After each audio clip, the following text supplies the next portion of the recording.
In this video, I'm going to show you how to create a Facebook pixel in 2025 and connect it to your Shopify store to start tracking events and improving your ad targeting.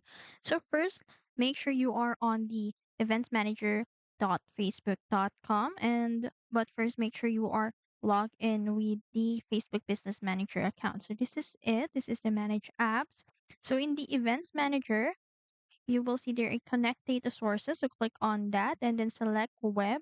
So when you click that, you will see there a button connect. So click on that and then name your pixel something relevant like your name pixel. So enter your website URL. So this is optional. And after that, you can click continue. So your pixel will now be created. So next, we'll connect it to your Shopify store. So now after the process in here, let's head over to the Shopify. So since Shopify requires you to buy their plan first in order to access the data, I mean the access the admin dashboard. So you'll need to avail their plan first. So listen carefully as I explain each step so you know what to expect and what to do.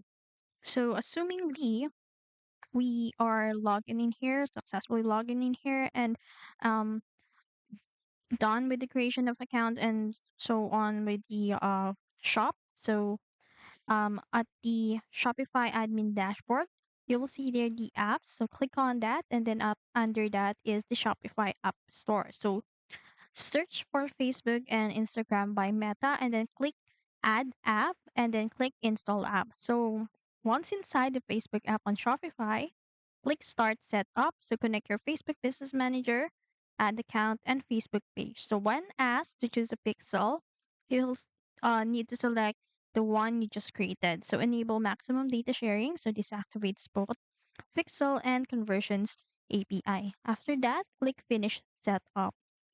So your Facebook pixel is now fully integrated with your Shopify store. So now to make sure it's working, go back to Meta Events Manager and assumingly we have successfully connected it to Shopify.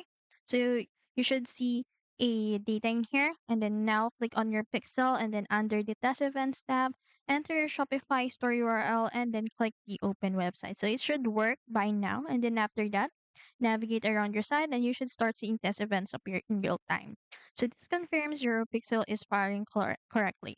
And that's it. So you've now created a Facebook pixel and successful connected it to your Shopify store in 2025. So with this setup, you'll be able to track events like page views, add to cart or purchases, and more. Perfect for optimizing Facebook apps. And that's it. So if you found this video helpful, don't forget to like, share, and subscribe to the YouTube channel.